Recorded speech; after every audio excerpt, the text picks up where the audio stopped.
Hello guys, hello, this is for Scorpio. Scorpio, welcome dito sa aking channel, Kapalaran 888. Welcome guys. Okay. This is for the month of July 2026, money in career financial reading guys, okay? So tingnan natin, Scorpio 1 ang message, breach. Okay. So you need to be careful, Scorpio. Sa mga decision making mo regarding sa pera, regarding sa trabaho mo, mag-iingat ka, okay? Sinasabi ng baraha, if you're planning to resign, kung gusto mong mag-resign sa trabaho, gusto mong lumipat ng company, from one company, tatalon ka sa isang kumpanya, kung gusto mong lumipat ng bansa, lumipat ng lugar, you need to be careful ha. Wag masyadong magpadalos-dalos, wag masyadong madala. Halimbawa ganito yan, sa loob ng company, pwedeng maraming mga issues, may mga misunderstanding, na-confuse ka, tapos bigla kang lumipat sa ibang company na hindi mo pa tapos yung kontrata mo.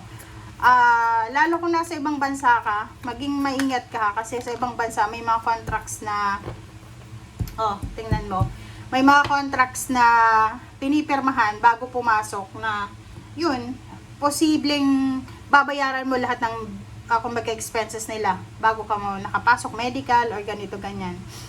Concern, yun yung parang problema mo or pwedeng magiging problema.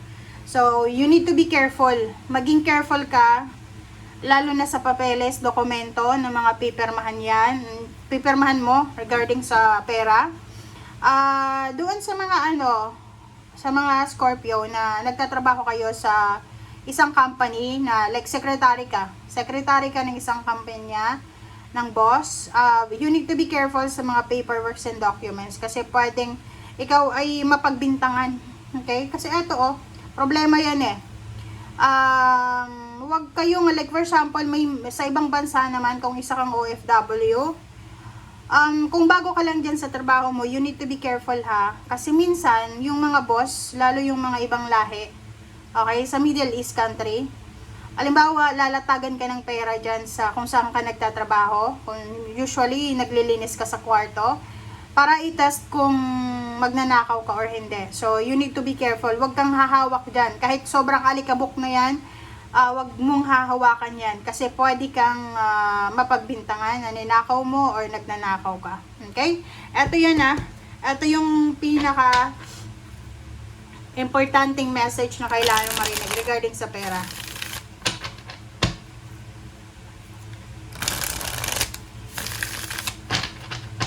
Pwedeng mamroblema ka niyan. Kaya pwede naman maiwasan, diba? Di pa naman July So, yun. Ace of Cups and Four of Pentacles. Nakikita ko sa'yo dito na yung batayan mo siguro ng pagkakaroon ng masayang pamilya is yung may pera, may ipon.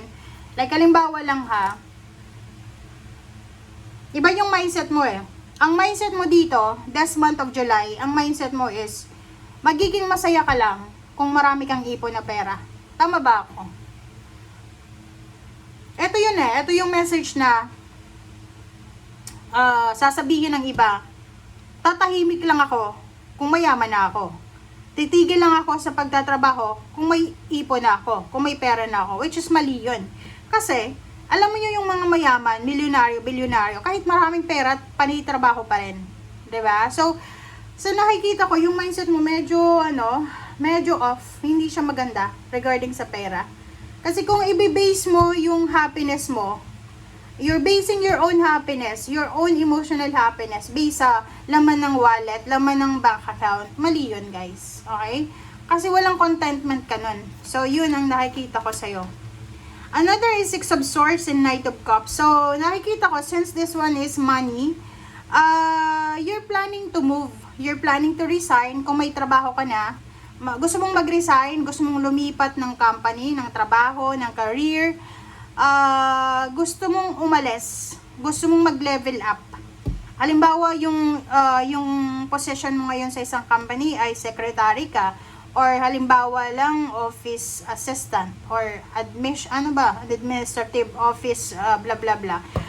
Mas gusto mo yung maging ano ka, manager, parang nakikita ko sa'yo. So, nakikita ko sa'yo dito na magle-level up ka.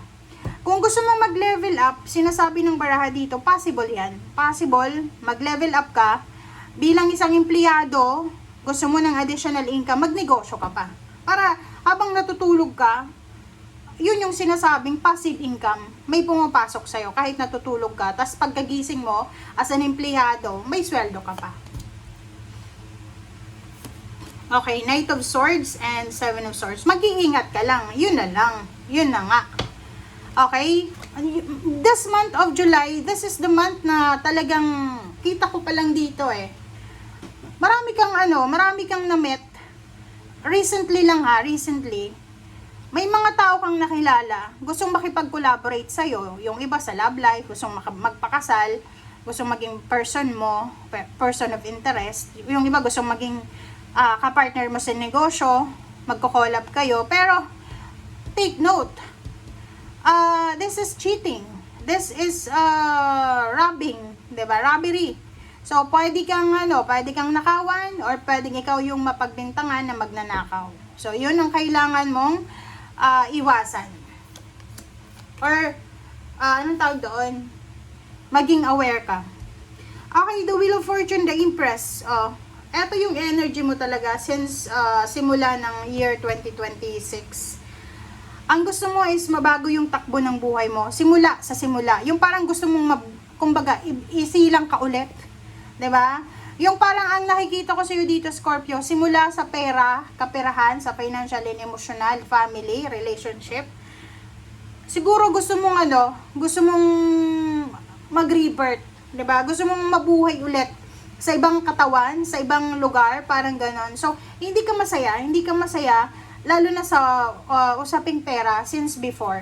Okay? And ngayon nakikita ko na you are super inspired, super excited ka, confident ka na kaya mong magsimula, kaya mong makuha kung ano man ang minamanifest mo.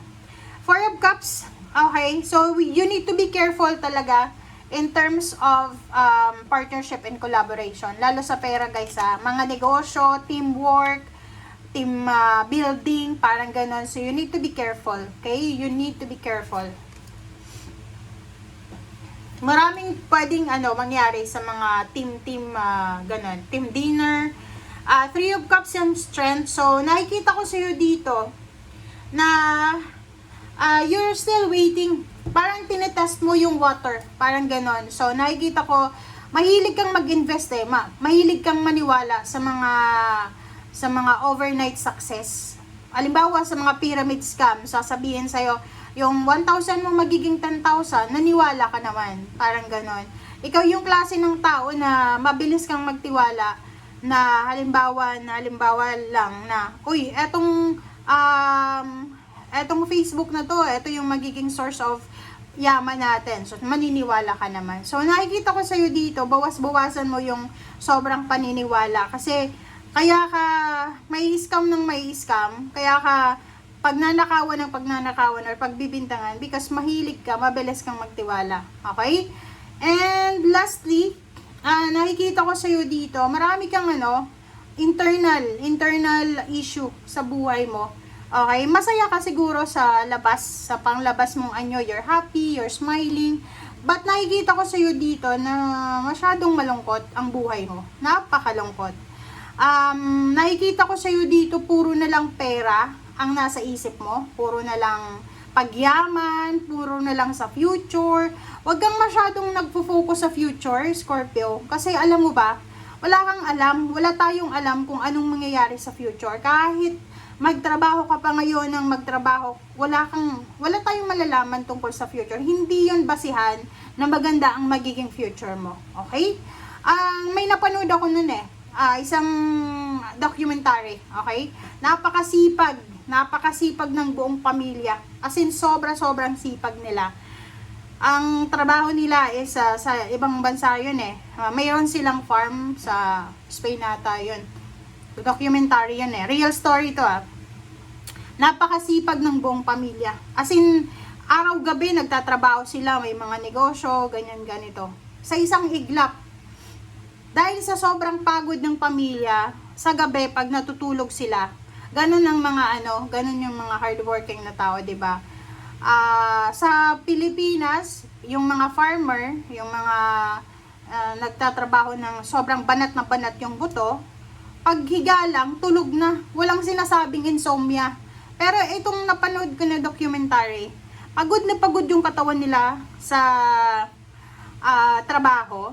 Pero since yung katawan nila kulang sa vitamin D, okay, kulang sa vitamin D. So pag kulang ka sa vitamin D, kahit sobrang pagod ng katawan mo, hindi ka makakatulog. Yun yung sinasabi may ang tawag doon, insomnia. Okay?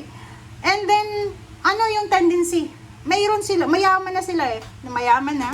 Sobrang workaholic. Lahat ng member ng family. May kanya-kanyang negosyo.